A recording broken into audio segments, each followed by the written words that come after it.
La rédaction, mis à jour le 23 février 2018 16h38. David Hallyday. De nouvelles informations révèlent que David Hallyday aurait déjà touché une partie de l'héritage de Johnny de son vivant.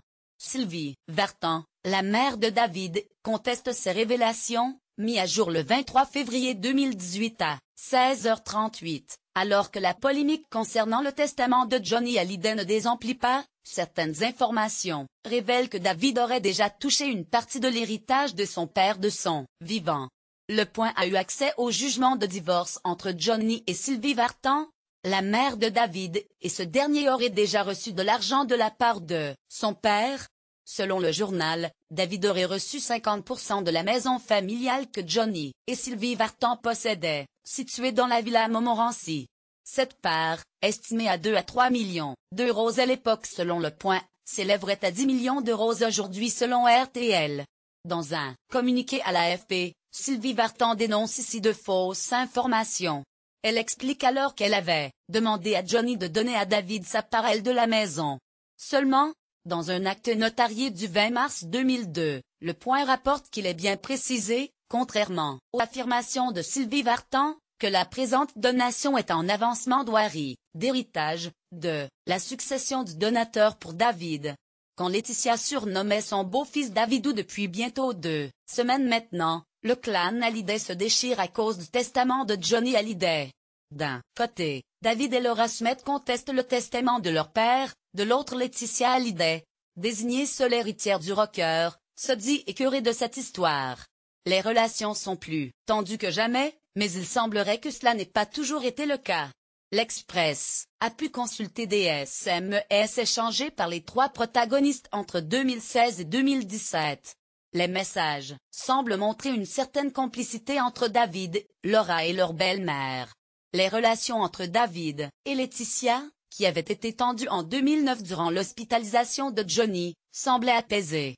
Dans les messages qu'elle lui adressait, Laetitia surnommait son beau-fils Davidou, lui proposant même de les rejoindre au concert que Johnny a donné à Bercy les 2 et 3 février 2016.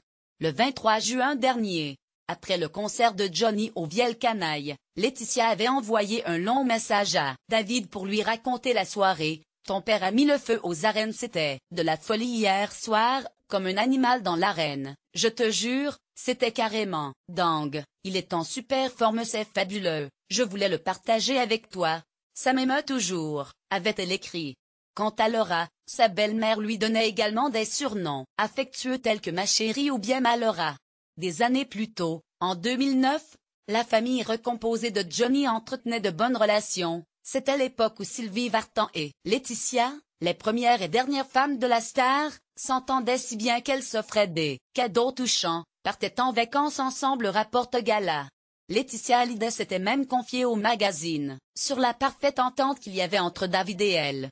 Il m'a toujours accepté, à la fois comme la femme de son père et comme une sœur. Il a toujours été là dans les moments où ça n'allait pas bien pour moi, toujours présent, toujours fidèle. On est très proches l'un de l'autre, il n'y a pas un jour où l'on se ne parle pas, avait-elle affirmé à l'époque.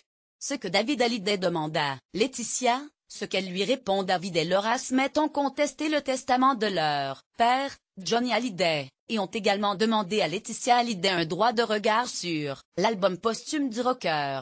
France Info explique que David et Laura ont saisi le président du tribunal de grande instance de Nanterre afin de se voir autorisé à prendre des mesures conservatoires et notamment de se voir communiquer sous 48 heures le projet d'album.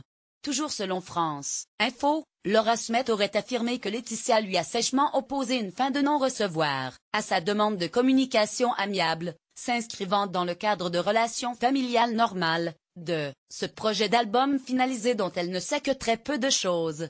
Il semblerait que les 2 enfants aînés de Johnny aient fait cette demande le 7 février et que Laetitia y ait répondu 5 jours plus tard.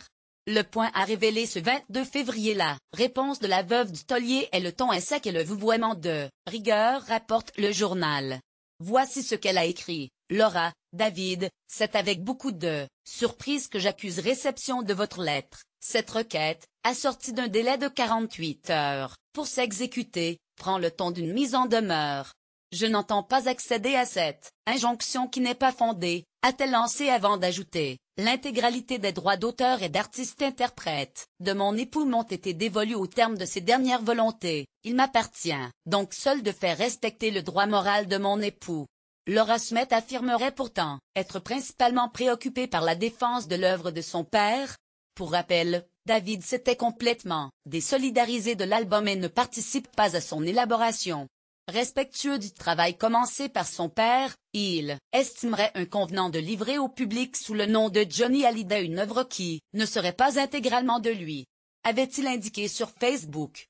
En plus d'un droit de regard sur l'album, les enfants de Johnny ont également demandé le gel des biens immobiliers du chanteur, comprenant plusieurs villas de luxe à Los Angeles, Saint-Barthélemy et Marne-la-Coquette, et la mise sous séquestre de ses droits d'auteur.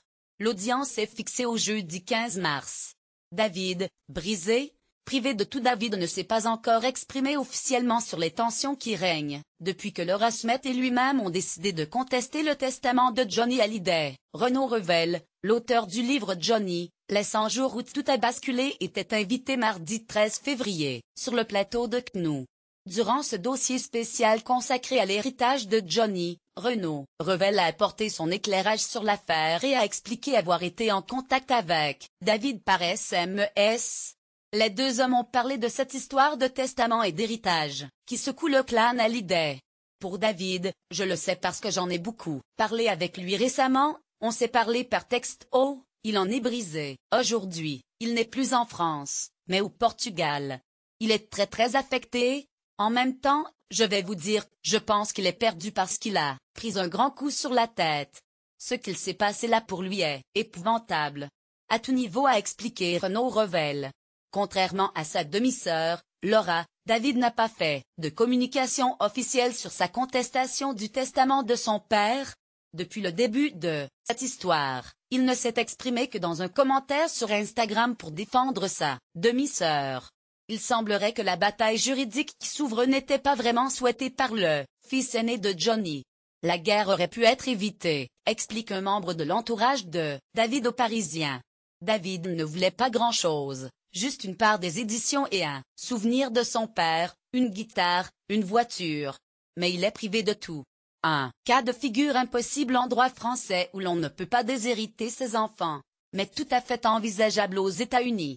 La situation est la même pour Laura. Le testament de son père l'empêche de récupérer jusqu'à une pochette dédicacée du single Laura, qui lui était pourtant dédiée.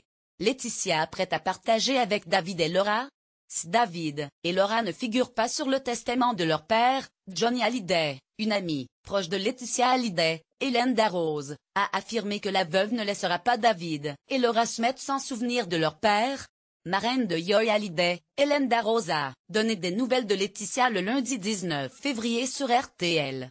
Après avoir fait savoir que Laetitia est affectée par le manque de son mari, elle a évoqué la polémique autour du testament de Johnny et a pris le parti de son amie. Hélène Darroze, grande confidente de Laetitia selon Gala, a laissé entendre que cette dernière pourrait partager une partie de l'héritage de Johnny avec David et Laura. Je connais assez bien mon ami pour dire que c'est évident qu'il y aura à un moment donné un partage, moins c'est un mot que je n'aime pas trop, qu'il y aura un don de choses très symboliques, a-t-elle expliqué.